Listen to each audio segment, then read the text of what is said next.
Primeiro, por que mala, né? Todo mundo, mala, mala, mala. Deve ser porque eu sempre atrasava a edição. Eu era o cara que garantia a hora extra da moçada, né? Mas muita gente também não gostava de hora extra, né? Porque trabalhar até 1, 2 da manhã não era fácil. Teve dia que a gente já saiu mais tarde, mas geralmente era 1h da manhã. Deve ser por isso o apelido.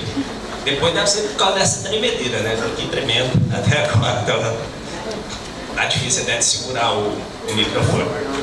Mas foram anos assim muito legais da minha vida, e que o objetivo, eu acho que era levar a informação em primeira mão pro Berabense. E depois do Valdemar veio o Alexandre, né? Alexandre também era dos nossos, né? Daqueles assim, bateu, levou. E... Tá errado, Alexandre? Não, pois é. E em uma determinada época, um secretário da administração local, que não é agora não, viu, Marquinha? É mais antigo. Chegou lá para ele publicou uma matéria, o secretário, ele era funcionário também da prefeitura na época, foi tirar satisfação com ele no local de trabalho dele, na prefeitura. Ele falou, você quer resolver problema de jornal, você me procura lá. Então foi mais ou menos nesse português, e desse dia em diante passou a te respeitar, né, Alexandre? Sem dúvida. E tive a retaguarda do prefeito da época, né, o Anderson, que ele foi reclamar para o Anderson que eu tinha desacatado ele, não tinha respondido. O Genário também era secretário de comunicação. E o Anderson disse para ele fez corretamente, você tem que resolver esse tipo de assunto, é com ele mesmo. Mas conta um pouquinho o que você fez lá no Jornal da Manhã, como é que foi o seu tempo lá? Várias vezes, né? Eu tive 3 blocos soldados, pra vocês terem uma ideia. E 2 delas a gente pegou, né? Depois que o trabalho de jornalismo é importante. Eu tremo assim por questão de família. Meu médico que está aqui, o doutor Reinaldo, sabe disso, né? Eu acho que o grande teste que eu tive no Jornal da Manhã foi na entrada. O editor era o Wellington, e ele me passou uma pauta que eu cumprisse ela em 1 mês. Ali naquele serviço diário que a gente fazia na redação. Eu tive que ir em 10 moradores de 10 ruas diferentes. Leopoldinho de Oliveira, Manuel Borges, Joaquim de Oliveira Prata. E essas 10 ruas, para saber se o morador sabia quem que era aquela pessoa que recebia o nome da rua. Eu fui nessas 10 ruas, conversei com esses 10 moradores de cada rua e fiz o tabulamento daqueles dados. Esse foi um teste de admissão lá no Jornal da Manhã. O Ayrton deu o texto final, né? Uma pautinha simples, 1 mês de duração, para que a gente desse conta daquele trabalho, né? Foi feito em função disso, eu virei repórter do Jornal da Manhã. E tive a grata satisfação, né, de ser editor, de participar do projeto da Rádio JM, né, do suplemento expositor várias vezes.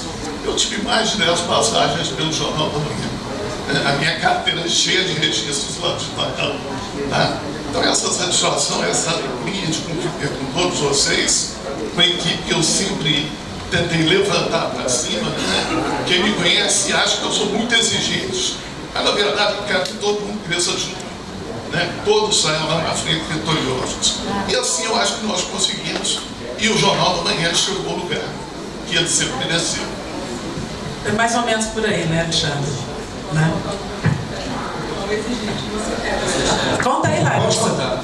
Olha, teve uma vez que o Alexandre era já editor, e uma das nossas repórteres, a Elisa Kios, que não está aqui hoje, mas está na administração, você mandou ela no lixão, Alexandre.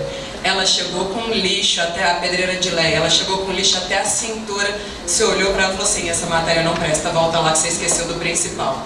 Ela teve que voltar na pedreira de Leia para refazer a matéria. Tá? Essa é só uma das histórias, viu? Do quão exigente você é. Quero só lembrar que os repórteres de hoje, gente, o tanto que eu sou boa, viu, gente? Você viu? Ele foi obrigado a andar de rua em rua para virar repórter, né? A outra foi voltando a Pedreira de Leia 2 vezes para virar repórter, né? E vocês só ficam no ar-condicionado da redação, viu? Não, eu vou contar uma história também. O nível de exigência do Alexandre era tão... Né, eu ficava só acompanhando de fora, não cheguei a trabalhar de repórter com ele, não.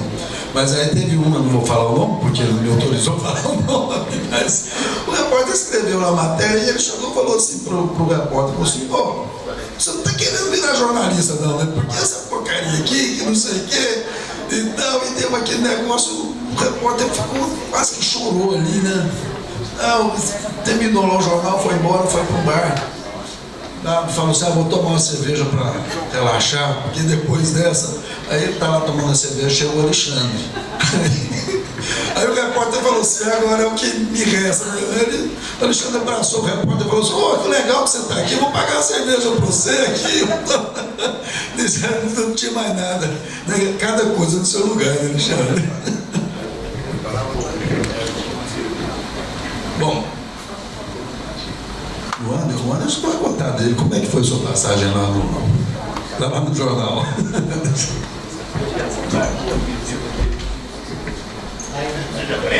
Time is money.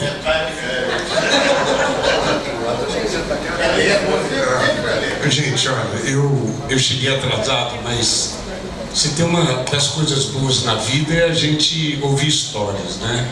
Principalmente quando a gente fez parte, de uma forma ou de outra, da história contada. Eu era o departamento que pagava a conta dos jornalistas, né?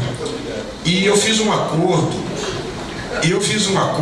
muito legal. Primeiro eu trabalhei no comercial como vendedor.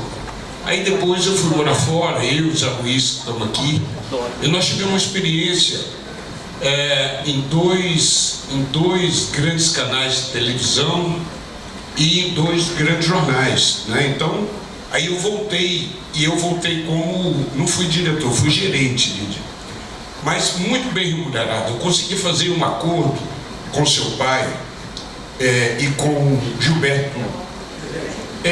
Foi muito bom, sabe? O tio Mário tinha ciúme do meu acordo. Pelo seguinte, porque eu tinha comissão sobre o que eu vendia, e a comissão de publicidade é uma comissão boa, é 20%. E eu tinha uma comissão sobre o aumento do faturamento. Então eu entrei lá, o jornal faturava X. Então até aquele X não precisava de mim. E eu trouxe essa tese e seu pai aceitou. Então eu falei, então que passar de X, eu tenho uma participação, me parece que era 3%. Então eu ganhei muito bem. Eu tenho uma boa lembrança, Lídia. Eu consegui pegar aqueles bandeirantes da TAM que tinha aqui, né? Eu ia para São Paulo, assistia uma peça e voltava. Meu salário dava para mim pagar passagem de avião de ida, pagar passagem de volta, né? Passar um final de semana em São Paulo. Eu fazia isso uma vez por mês. Eu ganhei muito bem lá. Paguei minha faculdade com o salário que eu ganhava do jornal. Então eu tenho uma grata surpresa. E melhor do que essa parte foi o aprendizado. E depois Deus me deu, né, a oportunidade de estar do outro lado, né? Então eu aprendi uma coisa muito importante, depois que eu fui ver, né, serviu de lição para mim. Você pode ser amigo do jeito que for do jornalista, mas o dia que você tiver que ser manchete, você vai ser manchete. Não tem dúvida disso, né? Pode ser uma manchete mais leve, outra mais pesada, mas foi assim, e foi uma grande escola para mim. Eu aprendi a conviver, porque eu convivia, nós tínhamos lá dentro porque a coisa não é só coisa boa não, viu, Lídia? Tem também aquelas coisas também que talvez você não saiba. Lá dentro do jornal, na época que eu trabalhava, tem 2 personagens aqui que tinham o Clube dos Canalhas, que ele era um grupo grande, era aquele que fazia a maior canalice do dia, e ele assumia a presidência. Nacho e Tacho estão aqui. E o outro era o Paulo, aquele fotógrafo que tinha. O Paulo Nogueira, que era impecável. Sempre, quase toda semana, ele ocupava a presidência, porque era uma loucura o que ele fazia com as fotos, né? Mas muito interessante, muito interessante. Hein? O que tem? Algumas vezes eu também tinha honra de presidir, mas foi um.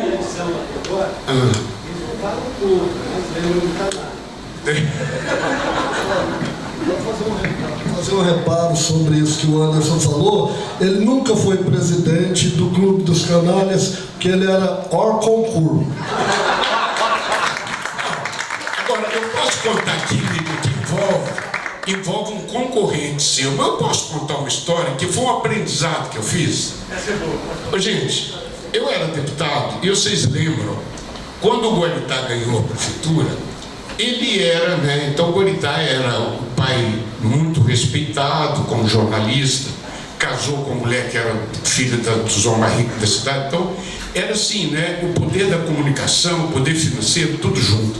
E ele novo, e ele muito vaidoso, e ele assume a prefeitura, e ele foi muito engraçado, que ele era governo, e ele tinha uma relação maravilhosa com a imprensa, né? E ele era governo e ele conseguia ser oposição também, ele fazia oposição a nós, com o apoio da imprensa, né? E o Fabiano Fidelis começou a me passar raiva. Eu era deputado estadual, e o Fabiano me criticava, porque eu sabia que era jogo com o Guaritá. Um dia eu falei, pô, eu vou dar um troco nele. Eu era deputado. Aí eu fiz um jornal do meu gabinete e fiz uma entrevista comigo mesmo e perguntei para mim, o que você acha do Fabiano Fidelis? E eu respondi, é um gangster formado da escola de Chicago.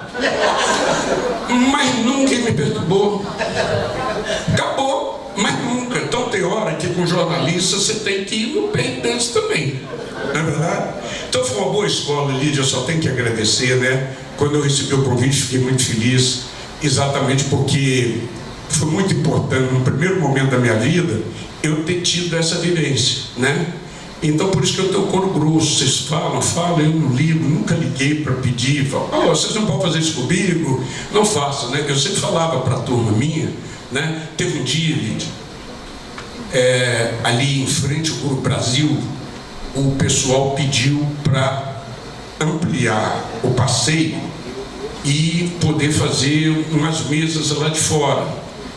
E aí o planejamento veio, eu mandei planejamento, o planejamento falou assim, como é que é? Eu falei, não, decida tecnicamente, que você achar que deve.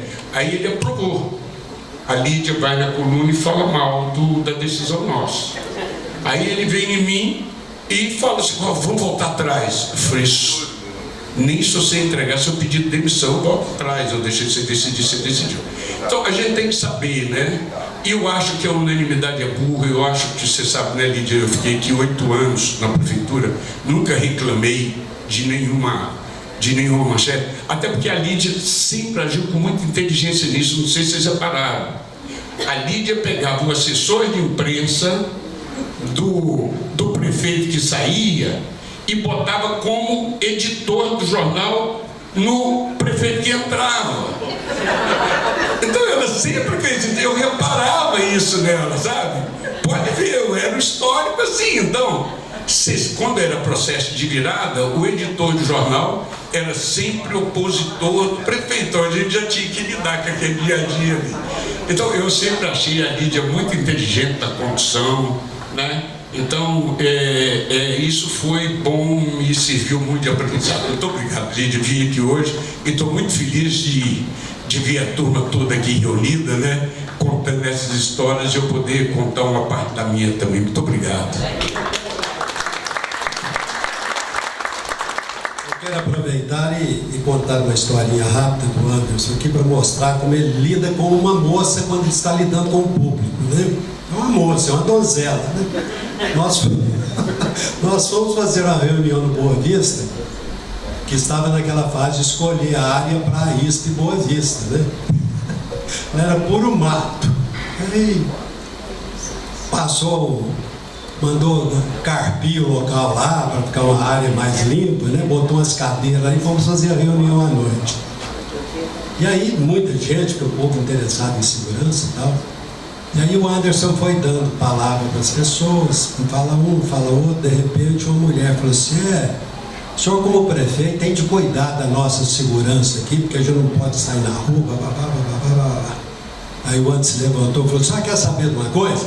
Casa sua filha com um soldado, que só vai ter segurança o dia inteiro.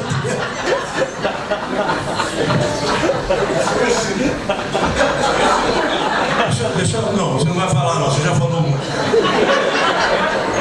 Nós esquecemos de uma pessoa aqui que está presente, que é a alma do Jornal da Manhã, trabalhou muitos anos com a gente, Jairo Chagas.